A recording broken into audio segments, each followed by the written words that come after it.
already threw us up in that last one. Seems like this is 3, right? Yeah. It's kind of like Christmas, you know, because you never really know until you put it in that hopper.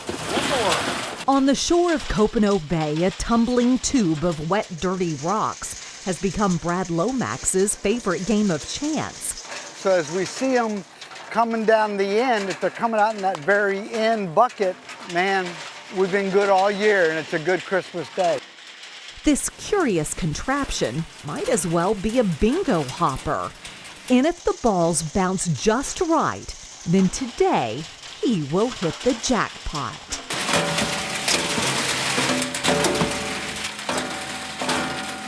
The very last piece of metal it hits at the end has a different sound than all the rest of it. It's a cash register. That's the cash register sound. It's engineered for that. These bouncing bivalves are the freshest oysters money can buy, and each one is a little piece of Texas history. Ready? Yep. Just minutes ago, Brad and his trailblazing crew pulled them from the very first commercial oyster farm in Texas. We use floating cages. Those big pontoons you see up there, they float on the surface. The cage is beneath. In that cage are bags, and each one of those bags holds a number of oysters. You have a license to do this from the state of Texas. I do. And your license number is?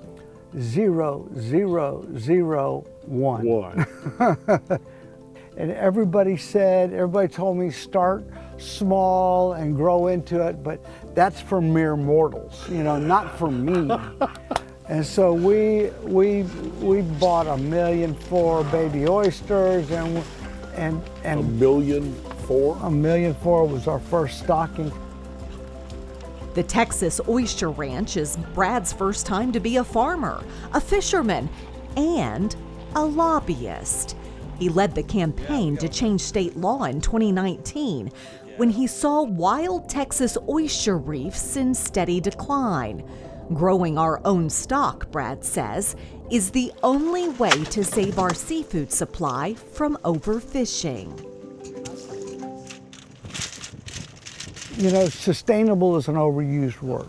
This is restorative mariculture. We are producing a delicious, nutritious protein on a planet that now has 8 billion people using a method that is beneficial, not even neutral, is a net benefit to the environment. So it's just got to work.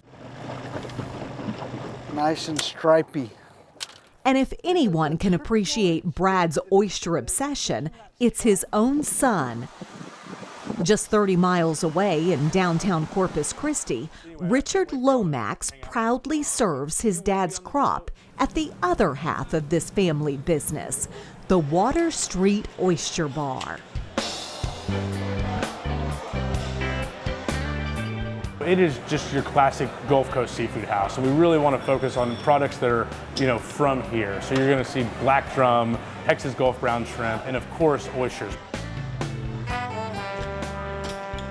So you're going to have a lot of raw oysters, great locally grilled seafood over a mesquite grill. I don't think it gets more Texas than that.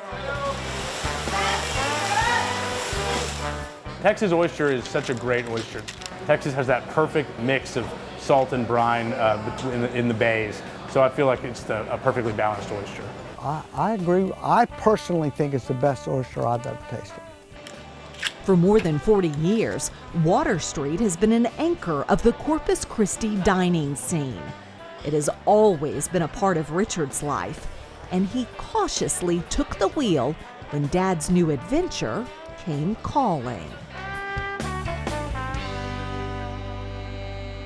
We still get to work directly with each other, but we have our own lanes, and it kind of naturally evolved that way. And now I can't get him back if I wanted him to. Sometimes I need him back, but he likes wearing his white boots and rocking the ponytail now and hanging out with all my surfer friends. It's all right. We don't have that much to do, so we were like, well. What does it mean to you carrying on your father's legacy? You know, there's sometimes, Kelly, that it's like, man, I wish I didn't have all this pressure, because he really has done such an amazing job. Really, it's just such a privilege, and I look at it like, you know, certainly privilege, honor, but a responsibility most of all, and it's a lot to keep up with. So I hope I'm doing a good job.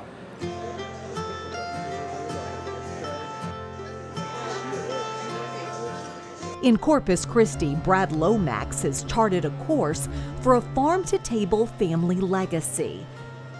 His enthusiasm ripples across the bay and down through the years. We have our own oyster farm now, so we've been farming our own. So that's Father and son working in tandem to preserve not just a reputation, but a precious Texas resource. This last summer, we served our first Texas oyster in this place that we grew ourselves.